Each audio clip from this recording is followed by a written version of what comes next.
নিরাপদ যে নিরাপদ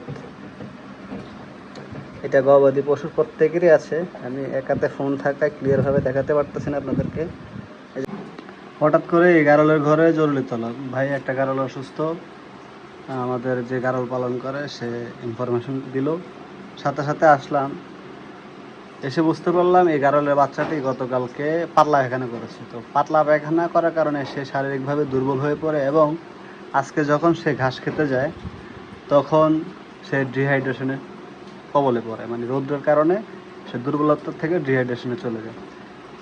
অনেক মুমূর্ষু অবস্থায় তাকে ছেড়ে নিয়ে আসে মাসুম।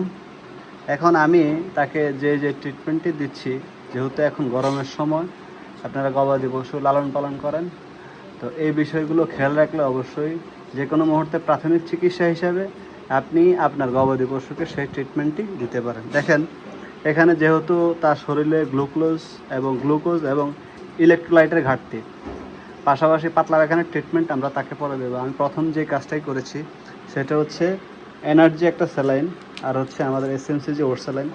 এখানে ইলেকট্রোলাইট স্যালাইন বাজারে যে প্রচলিত যে ইলেকট্রোলাইট স্যালাইন, সেটা হলে আপনি আরও ভালো ফলাফল পাবেন। কিন্তু আপনি পাশাপাশি যদি এনার্জি এবং আমাদের এসএমসি ওর স্যালাইন এই দুইটা গুলিয়ে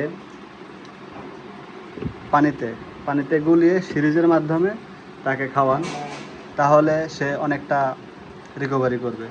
পাশাপাশি এটা অবশ্যই যারা সাবধানতা অবলম্বন করবেন বা যারা জানেন তারা এই ট্রিটমেন্টে দেবেন। অনেকে আছে মাংসে ক্যাটাফস এবং AD3 ইউজ করে, তো আমি আসলে পারি বিধায় আমি করতেছি। আপনি না পারলে আপনি এই জিনিসটাতে যাবেন না। সেটা হচ্ছে তাদের এই যে শিরাপথ এটা গবাদি পশুর প্রত্যেকেরই আছে। আমি একাতে ফোন থাকায় ক্লিয়ারভাবে দেখাতে পারতেছি না আপনাদেরকে। এই যে কানের পাশ থেকে তাদের যে শিরাপথ, এখানে আমি তাকে 3 মিলি ক্যাটাফস এবং 3 মিলি AD3 একসাথে সাসপেনশনটি গুলিয়ে তার শিরাপথে দিয়ে দিয়েছি। এতে করে তার বডিটা ব্রেন থেকে সিগন্যাল দিবে এবং দ্রুত সে রিকভারি করবে। যদি এটা আমি মাংসে ব্যবহার করতাম, মাংস থেকে শিরায় পৌঁছাতে অনেক সময় লাগতো। কিন্তু আমি যখন খুব দ্রুতই শিরায় জিনিসটা আনার সাথে সাথে পুশ করে দিয়েছি, আশা করি সে রিকভারি করবে এবং তার শরীরের যে ডিহাইড্রেশন সেটা কাটিয়ে উঠবে। পাশাপাশি আমি এখন নিজে বসে বসে তাকে মুখে ইলেকট্রোলাইট স্যালাইন খাওয়াচ্ছি, যেটা আমি নিজে তৈরি করেছি এনার্জি এবং এসএমসি স্যালাইন দিয়ে।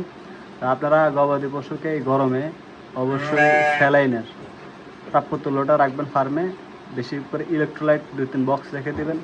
গরমে গবাদি পশু খাবারের প্রতি অনীহা কম থাকবে। এখন যখনই দেখবেন সিমটমটা দেখা দিবে, সাথে সাথে গোসল করাবেন। দিন যদি আগে করাতেন 2 বার, এখন করাবেন 3 বার। পাশাপাশি এই স্যালাইন আপনার ফার্মে রাখবেন, আপনি গবাদি পশুকে দেবেন। ইনশাল্লাহ সবাই দোয়া করবেন। প্রাণীটি ছোট্ট, কিন্তু ছোট হলেও তারও জীবন আছে। সে আমাদের ফার্মেরই একটা অবিদ্য অংশ।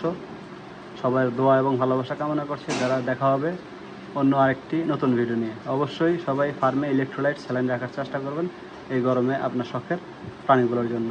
আসসালামু আলাইকুম ওয়া রাহমাতুল্লাহ।